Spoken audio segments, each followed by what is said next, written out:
Assalamualaikum warahmatullahi wabarakatuh.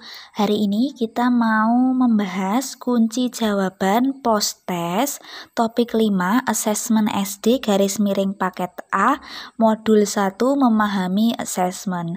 Tetapi sebelum kita lanjut videonya, buat Bapak Ibu yang belum subscribe channel YouTube ini, silahkan klik tombol subscribe yang ada di bawah ini terlebih dahulu.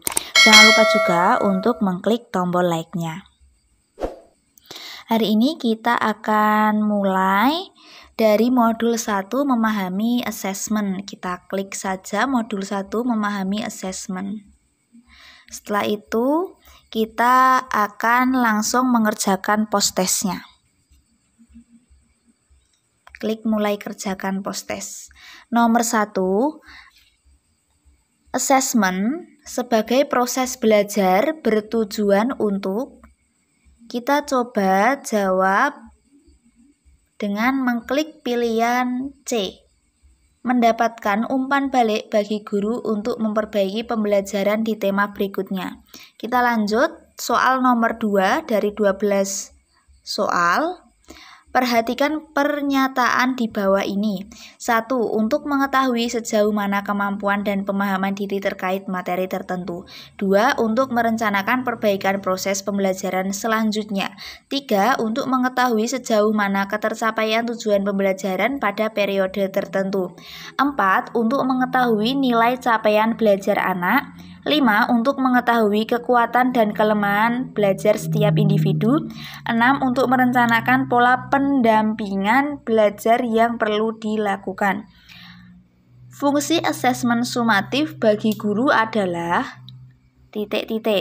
Untuk soal nomor 2 kita pilih pilihan B, 2 dan 3. Kita lanjut lagi ke soal nomor 3. Pak Ian ingin mengetahui pencapaian hasil belajar muridnya di materi IPA. Ia juga ingin melihat kekuatan dan kelemahan belajar pada murid. Manakah asesmen di bawah ini yang dapat dilakukan oleh Pak Ian? Untuk soal nomor 3, kita pilih jawaban D. Murid melakukan penilaian antar teman saat mempresentasikan temuan mereka dalam percobaan IPA.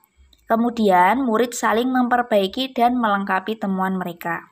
Kita lanjut ke soal nomor 4. Di soal nomor 4, asesmen hanya digunakan sebagai salah satu bukti atau informasi untuk memahami proses pembelajaran yang telah berlangsung.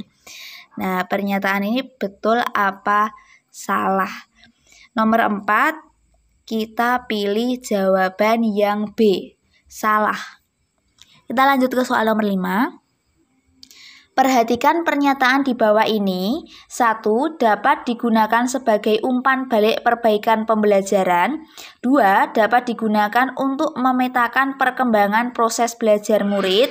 3. Dapat digunakan sebagai alat untuk menentukan kualitas guru. 4. Dapat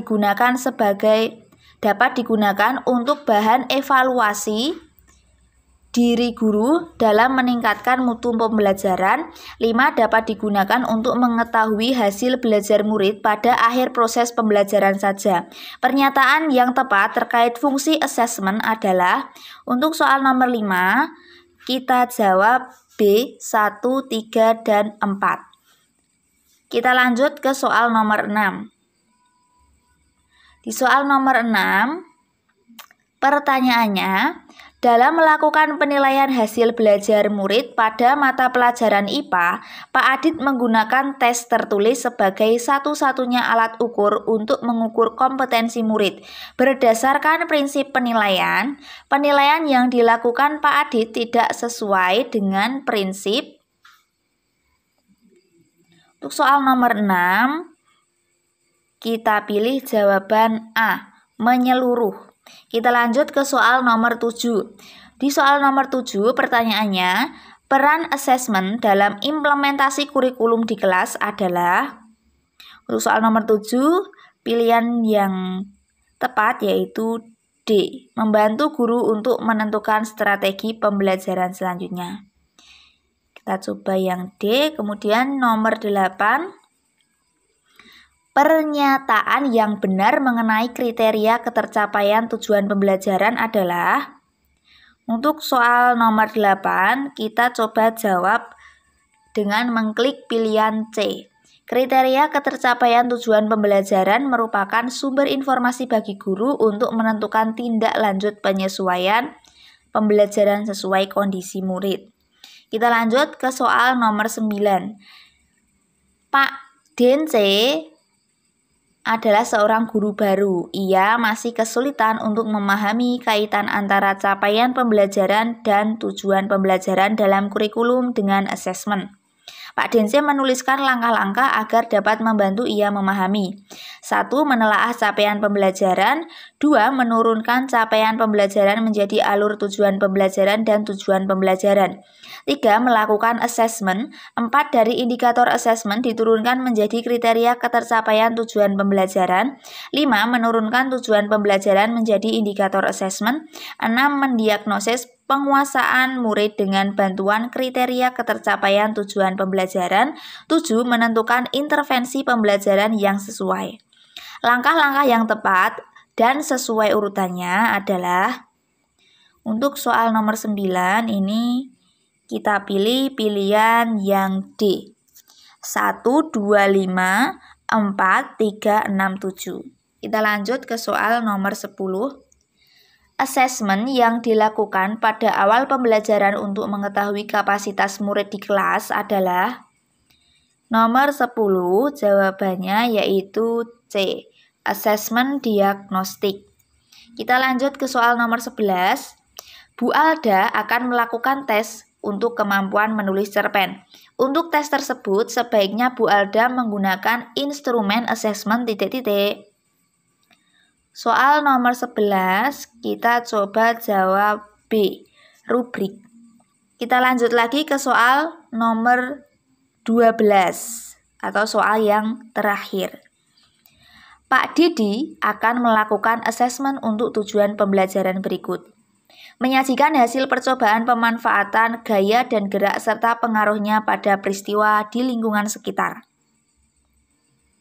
Teknik asesmen yang tepat untuk digunakan oleh Pak Didi adalah untuk jawaban dari nomor 12 kita coba pilih yang C. Melakukan proyek mengenai pemanfaatan gaya dan gerak disertai laporan pelaksanaan proyek. Kemudian kalau sudah selesai semua dikerjakan post-testnya, kita klik cek ulang. Kalau sudah yakin dengan jawabannya, kita klik kumpulkan.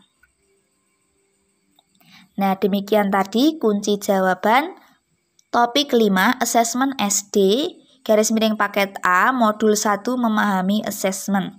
Sebelum kita akhiri videonya, jangan lupa buat Bapak Ibu yang belum subscribe channel YouTube ini, silakan klik tombol subscribe yang ada di bawah ini terlebih dahulu. Banyak salah kata dari saya mohon maaf. Sampai bertemu lagi di video selanjutnya. Wassalamualaikum warahmatullahi wabarakatuh.